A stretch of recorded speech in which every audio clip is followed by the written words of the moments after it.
I'm Microsoft teaming with Microsoft Teams. I'm learning and dreaming with Microsoft Teams. The hub and the teamwork of Microsoft 365 in these quarantine times. I'm Microsoft teaming with Microsoft Teams. Yeah, with Microsoft Teams. Hi, everybody, and welcome to this week's episode of Inside Microsoft Teams. It's like deja vu, like we just did this, but it's Ignite again already. And this is our wrap-up show where we're going to discuss all the things meshy, loopy, insightfully, Viva, and totally meta. But I can't do this alone. I need some guests, and no better people to join me talking about our biggest conference of the year than my good friends, Paul Thurrott and Mary Jo Foley. How are both of you?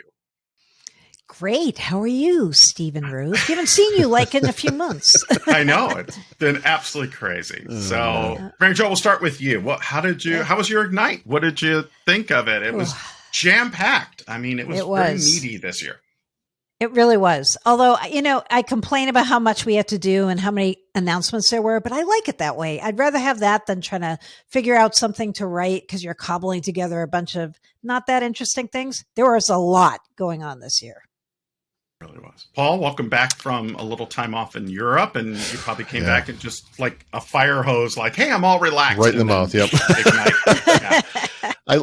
Like Mary Jo, I like it. It's a little overwhelming, and as I discovered earlier today, there's a bunch of new stuff I didn't notice until this morning, and so I've got even more to write. So thank you, Microsoft, for keeping me busy this week. Well, let's talk about some of the new stuff. One of the most certainly discussed items that I saw going on in all of the chat rooms was mesh. People are like, wow, this is cool. It's interesting. Where are my legs? I see some really interesting uses for this. Sergeant Dan ain't got no legs. I saw people go on Sergeant Dan for like 10 minutes. It was great. Nice. What are your thoughts on mesh and what this means for business? Mary Jo, I'll start with you. What was your takeaway from it? Yeah, so I've been following along with what Microsoft's doing in the enterprise metaverse, as they like to call it at Microsoft. Entiverse. The Entiverse, yes. Since Build, I think that's the first time I saw someone at Build mention the word metaverse. And so it's not, Facebook/Meta who invented this idea. All the big tech companies are doing it. And Microsoft actually started talking about this months ago. I think the Teams piece is what makes this kind of more applied and interesting, because up until now, the way Microsoft's been talking about enterprise metaverse is using products like digital twins, Azure IoT, Azure Synapse, Power Platform. But once you add the Teams piece in, it kind of brings that right up to people's faces. It's like, yeah, this is how this is going to be manifested and how you're going to use it. Legless or not legless, however you're going to use it. There you go. Paul? Yeah, I mean, I'm thinking of Alex Kipman standing in a virtual aquarium and thinking, how does this apply to business exactly? But actually, it does, not Alex Kipman in the aquarium. But, as Teams has kind of become the center of all things Microsoft productivity, all things Microsoft 365, I mean, however you want to say it. And then the pandemic happened, and we all have this kind of camera fatigue, something Mary Jo and I know a lot about. We've been on camera for a million years, it feels like. And I like the idea of there being a virtual representation of people who don't want to be on camera all the time. But I also like the way it makes these virtual meetings less terrible. We have these 2D experiences, together mode, et cetera, that we have today in Teams. And this kind of extends that notion and adds the concept of a 3D space as well. That's actually kind of exciting. I really do want to have in-person meetings again, of course, but I think meetings going forward, conferences, whatever type of get-together you're talking about, they're going to be hybrid in the future. Yeah. And so there's a need for people to feel like they're there even when they can't be physically. And I think this really takes it to an interesting direction. I don't typically think of virtual reality headsets as something I might want or need for work, especially. But when I see this, I think, okay, I get this. That is very interesting. The idea of walking around a room and interacting with people, even though they're not there with you. I like they kind of had like a little high five moment, or they're collaborating on a virtual whiteboard together. It's exciting. I think it's really interesting. And normally I would, the kind of emoji-like nature of this, I would, not necessarily a huge fan of, but I'm actually really excited to try this. I think this is really, really interesting. Yeah, I think it would have been very different in a pre-pandemic world, but we had our last guest was Polaris, and they have an annual conference which people attend in person, and they had to do it virtually. So they chose SharePoint Spaces as a way to make a virtual, booth where they could show off the latest Indian and the latest, snowmobiles and ATVs and all this other stuff. And the reaction was incredible. People were like, I can't attend this conference in person. Never been able to. I was able to see all the cool things that we were doing and be a part of it. And it created a level of inclusivity that they said, we're going to continue to do this, but we're going to have the live and the hybrid side by side to make it a more inclusive experience for everybody. And it's a better D&I experience for folks that have a variety of issues. This helps to create an even playing field, I think, for all of those folks to go in and be able to enjoy it at a similar level. That's true of Microsoft Ignite as well. I'm sure there are many, many people who couldn't attend in the past, would never be able to attend. And now because it has gone virtual, they're taking part in it. And maybe that gets better in the future as it moves to maybe more of a hybrid model. Yeah. I mean, we were going from 25,000 at Ignite to, 150, 200,000 people that were showing up now in a week. And you and I have talked about this notion a lot of, the pandemic was terrible. It is terrible. There's no, but if there's a silver lining to it, in some ways it has accelerated technologies like this, that this probably would have happened eventually. But I think you're right. There would have been a lot more pushback maybe a few years ago. But because of what happened last year and this year, I think people realize there's a need for this kind of thing. And it's not, hokey or pointless or with Me Too or, everyone's talking about the metaverse. I'm sure Neil Stevenson is looking for royalties on that. But whatever, it doesn't make the pandemic okay. But the silver lining, I think, is the acceleration factor. Yeah, and it's forced a lot of. No, go ahead. Yeah, I was just going to say, the other thing to point out is you don't have to have a virtual reality or mixed reality headset to do what Microsoft was showing, right? Yeah, so they're saying you're going to be able to do this on PCs and phones. I think that's what really makes it kind of more interesting or something people would consider. If you had to put on a HoloLens every time you were doing this, people were like, no, I don't think so. Right. But of course, that's Microsoft today. For lack of a better term, the Satya Nadella era, if you want to call it that, the Microsoft of today, I think is most notable for meeting customers where they are. And it's just the smartest thing. It's not a, Windows first strategy or Windows only or whatever it might have been back in the day. There's an understanding that people have different needs and different wants. They're on different systems and they use different things, and Microsoft meets them where they are. And I think it's just smart. It's smart for everybody. Awesome. Well, let's talk about Loop. Loop. Yeah. Components, pages, and workspaces. I know there was a lot of kind of early confusion. Does this get rid of some of the apps that I use, or how does this work? And what does it mean? So, Paul, I'll start with you. What are your thoughts on Loop? I think that Loop is to what we used to think of as document type solutions as Teams was to collaboration or meetings, maybe, meetings or, team meetings. And what that means is it doesn't necessarily replace everything that came before because it integrates with everything that came before. And again, it meets you where you are.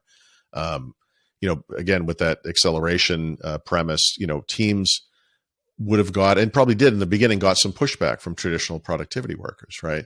But then the pandemic happens and we're virtual, and then you see the advantages of this type of situation. Teams as a platform integrates with all of the other pieces of Microsoft 365 and Office and so forth. And obviously it's been one of Microsoft's biggest successes ever. Loop to me is a modern take on what we used to think of as document-based collaboration, right? It's not necessarily just you creating something as an individual, but you doing it as part of a team. Yeah. Mary Jo, you were talking about how this is now the evolution of what was Fluid Framework and kind of the opportunities it opens. Why don't you take a minute and kind of explain from your point of view what these are, just because I don't want to use all the marketing speak for this. So how would you talk about components, pages, and workspaces to the average person? Right. Which is what you do best, which is why I'm asking. That's what I try. Yeah. So when we heard about Fluid Framework for the first time 2 years ago, it was two things. It was super fast collaboration and co-authoring inside of a document, and then embedding components that use this really fast co-authoring in a way that whenever you updated them, they synced everywhere where they were embedded almost instantaneously, right? So now this is what Loop components are now. It's just a rebrand of Fluid Framework components. But Microsoft added some new pieces at Ignite that weren't there when we first heard about Fluid Framework. So there's a standalone app called Loop, in addition to Loop components and pages and workspaces. And this app is where you are going to be able to interact in a common canvas with other people and almost do something that's like project management and collaboration at the same time. If you know the app Notion, it's like that, right? Yeah. Very similar to a concept to that, where it's a productivity tool, it's a project tracking tool, it's a way for people to have a common space to go to and see who's contributing what kinds of parts of a project. And when there are these embeddable Loop components, you'll be able to use them within the Loop app and then also inside of Outlook and Teams and other existing Microsoft products. So instead of just having one standalone app where you can do this, loops, as Microsoft calls them, loops are going to be everywhere. But It's not funny, infinite loop. That's totally Not different. the infinite loop. No, not the infinite loop. Loop is actually a good name because there is a kind of a virtuous cycle aspect to it where you Right. kind of go back in both directions, maybe is the best way to say it. But Mhm. Yeah. Loop to me reminds me more of what OneNote was 20 years ago, where it was Yeah. this new thing. Note taking is simple enough, but it was kind of a documentless way to create documents. And it was Mhm. a little confusing at the time. I think this takes it Yeah. into the 21st century. Yeah, it even brings in some old elements of the old Groove app, not Oh, yeah. the music one, but the Right, pre right. one. But yeah, where I Right. see this being successful and doing well is when you have people like salespeople who are just untrainable, been doing the things the same way for 20, 30 years, still driving around in their car with the mini desk next to them and the whole thing. Yeah. But for them going, Yep. all you need to do is open this email. This has your sales Yeah. quota and how much Mhm. you've made and everything you do. You don't Mhm. need to remember a document or upload it to the cloud, whatever. Right. Just open this, and every time you open it, everything on it will have the newest That's data. right. And that's very Yeah. simple for Yep. those. So other types of people who are folks. accessing that data through other applications, including Loop or within their own applications, Yeah. are getting whatever updates automatically and instantly, which is the Right. amazing. The way that they've always done it, except the data is just refreshing and is always fresh for them, which that's always the key, no matter how great something is on this end. If it's Yeah. not super simple for the end user, if you can let them keep doing it the way they've been doing it, but This go, is- now you just have to do this, then they go, oh, awesome, then I love it. It's this is internet scale Ole 2, you know, in a way, right? Olay, used to- Olay is we- back. We used to do Ole between Word 95 and Excel 95 on our own Yeah. PC, and it was really cool. We could embed a spreadsheet in a Word document, Yeah. live updating, and all that kind of stuff. But now it's Yeah. multi-person No, and- collaboration. And at Build next year, Microsoft said, so there's going to be a Build, we know Yeah. for sure. Third-party developers are going to be able to get tools Right. and instructions on how to build their own loops, right? So And Then I mean, look that at gets how interesting, look how right? successful the third-party app development situation is on Teams, which got Yeah. a new Yeah. app store and Yep. all that kind of stuff. There's more Yep. news there. You can imagine that same thing Mm-hmm. happening with Loop as well.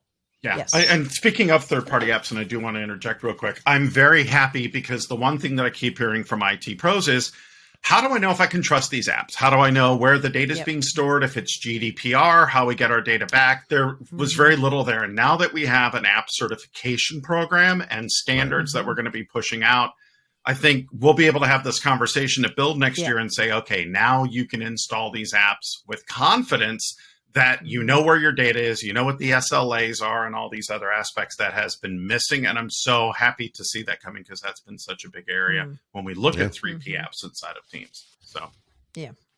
Yep. Context IQ. I know this was one of your favorite Yeah. announcements, Mary Jo. I know you were very excited about this and what it's going I to do am. to editor and bring more prediction, assuming, hey, well, if you're doing this, then you probably are going to want some of this. So what are your thoughts on it? Yeah. And what scares you about this? Yeah, something I know. It's a combination of cool and creepy, right? Like a lot of AI technologies are in a way. So the idea with Context IQ is there's a common set of AI capabilities that will be able to be imbued in various apps and products from Microsoft and I would assume third parties at some point, where anything you're doing, it will add a predictive element. So if you're, say, creating an email, you've got 4 people in the email, Context IQ will say, hey, you've worked with these 4 people before. Do you want to add this document and attach it to this email? Because this is what you were working on the last time you 4 were together. So I like this idea. I have used the scheduler service that Microsoft has that used to be calendar.help to help you figure out how to coordinate meeting times without having to go back and forth.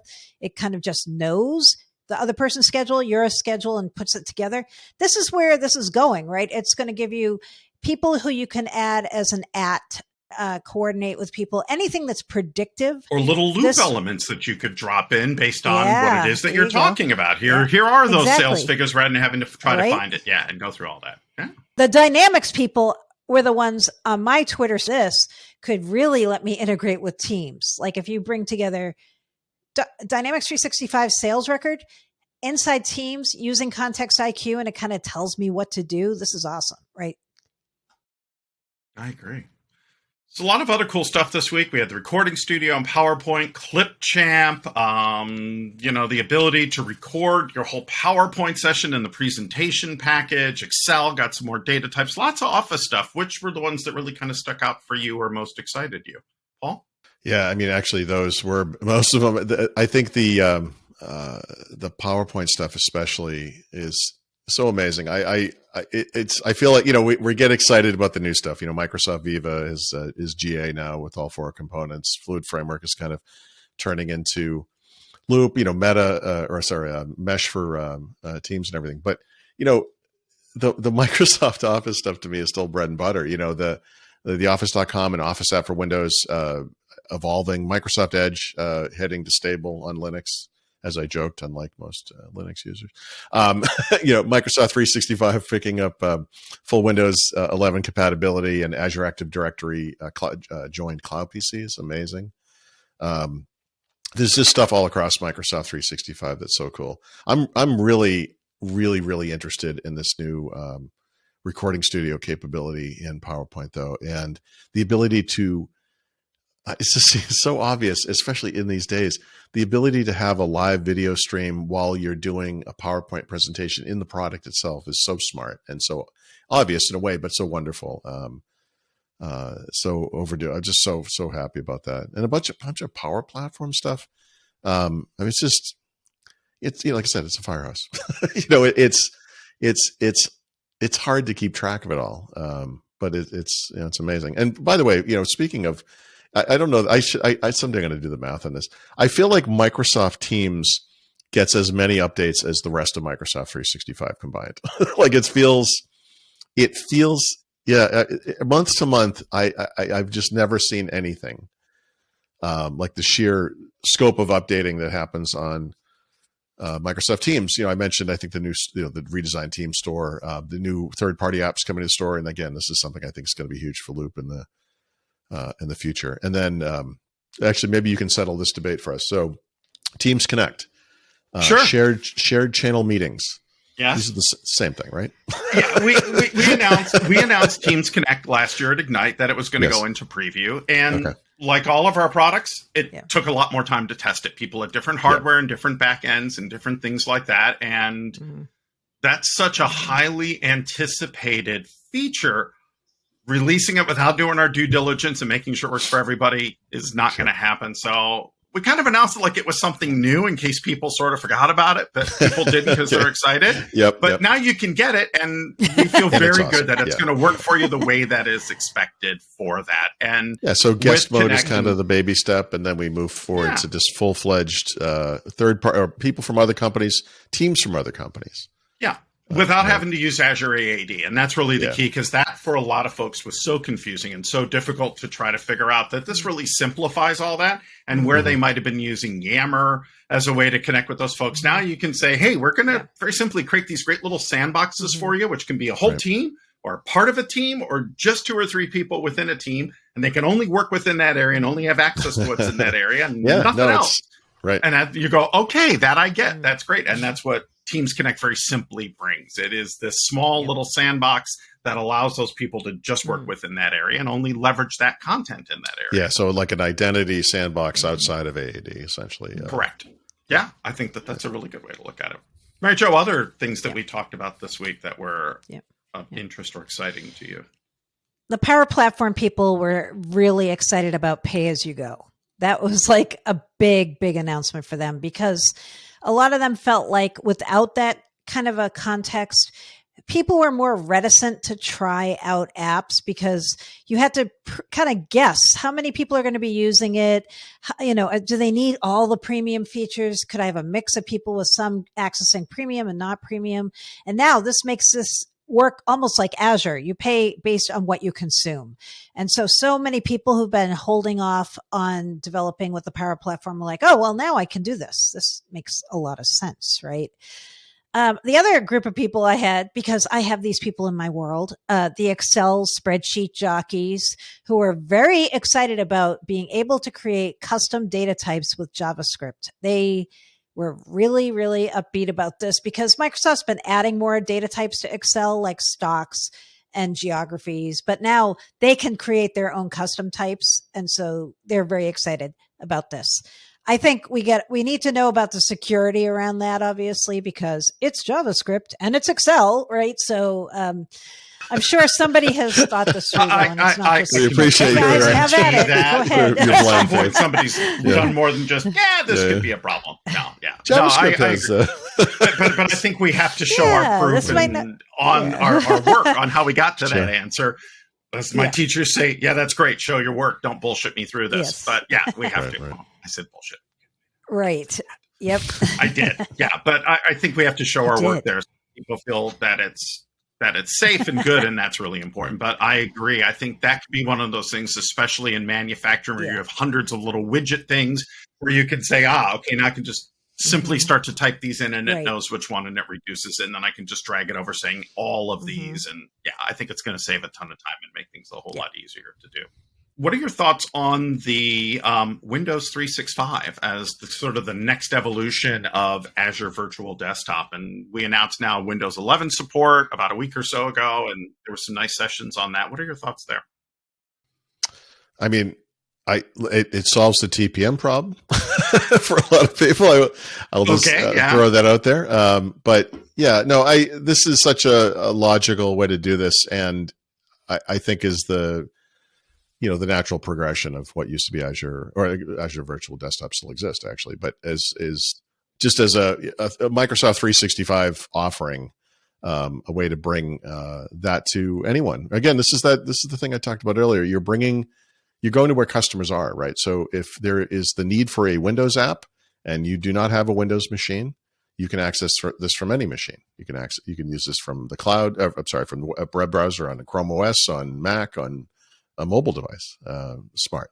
I've done presentations for customers, and at the end I go, and by the way, let me show you something. I did this whole thing off my iPad running Windows. It's nice to Windows 365, and they're like, what? I'm like, how are you? I'm like, because it has mouse support in the newer OSs. I'm able to do it and open up, and they're like, holy crap, that's really cool. I didn't know that you could do that. And it runs really well and very fast because of the streaming aspects behind it.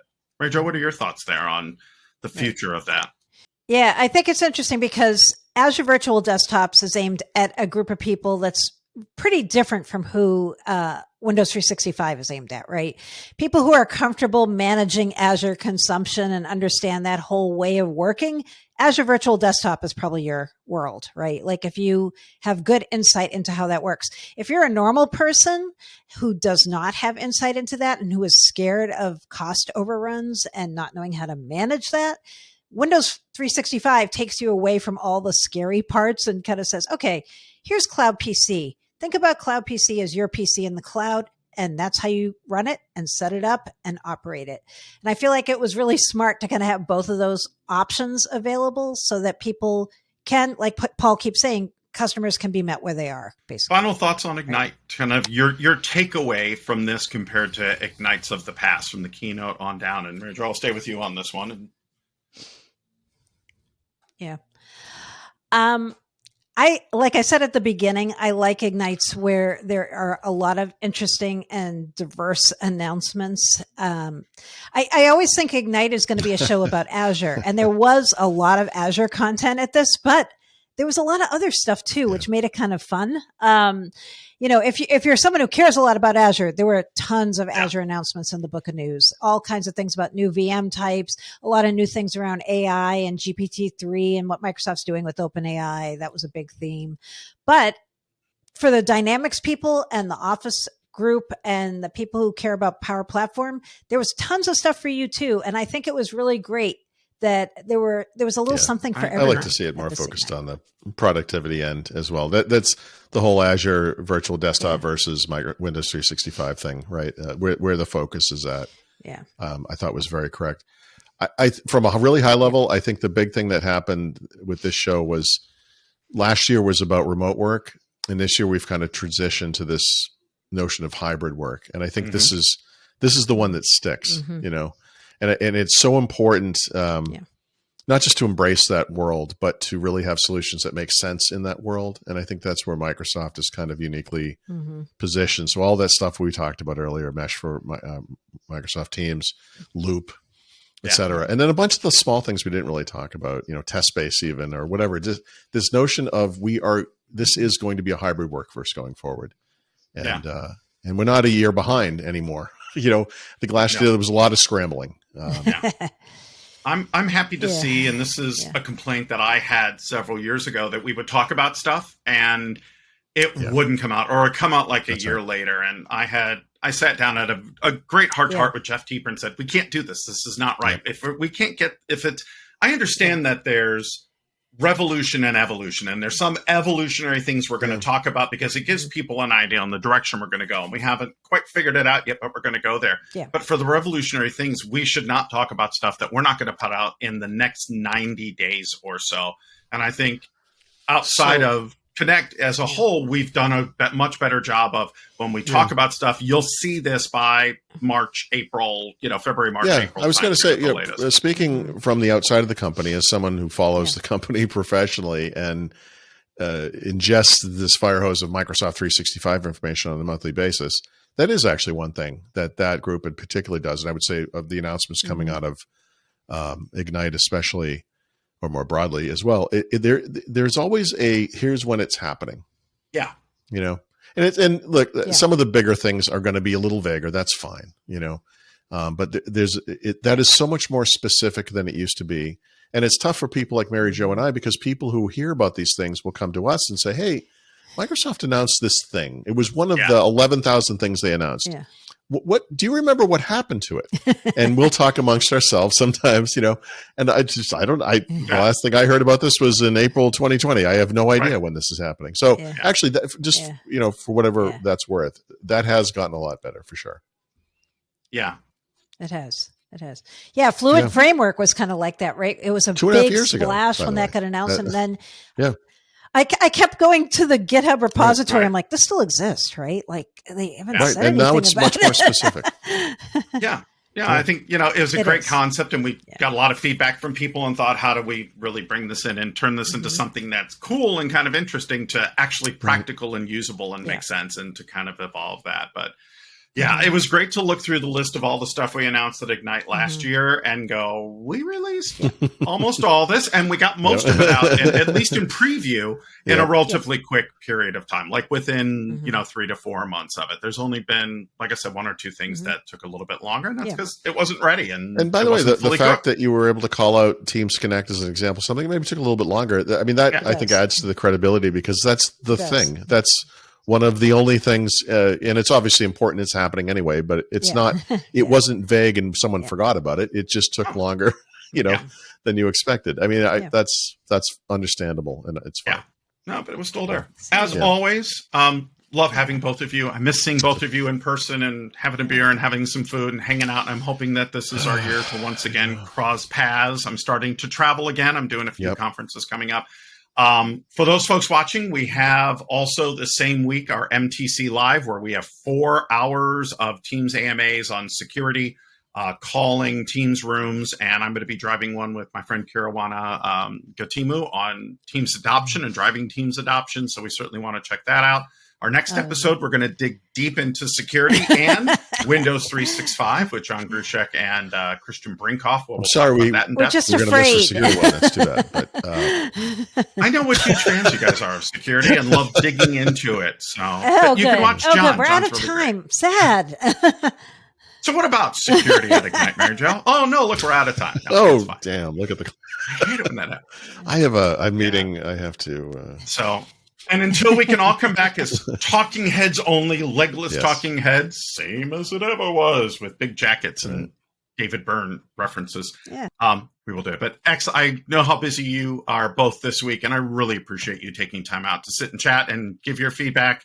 And of course, Mary Jo, how do people track all the great work that you're doing? Where should they go? They should go to allaboutmicrosoft.com or at Mary Jo Foley on Twitter. And I also have a podcast on Petri, MJF Chat, where I talk about a lot of these topics in audio form only podcasts. Go check those out as well. And you should say with, experts of in and outside of Microsoft. Right. Yeah, exactly. A ton of right. great folks. And a lot I was of a guest MVPs. once, even myself, but she's and also apparently Stephen was also on it. So we let him on too. He was okay. I was okay. I am at Thurrott.com, the horrible to spell and horrible to pronounce, THURROTT.com, and at Thurrott on Twitter as well. Awesome. Well, again, thank you so much. We'll see all of you on our next episode of Inside Microsoft Teams. I'm your host, Stephen Rose. Thank you for joining. Same as it ever was. Same as it ever was.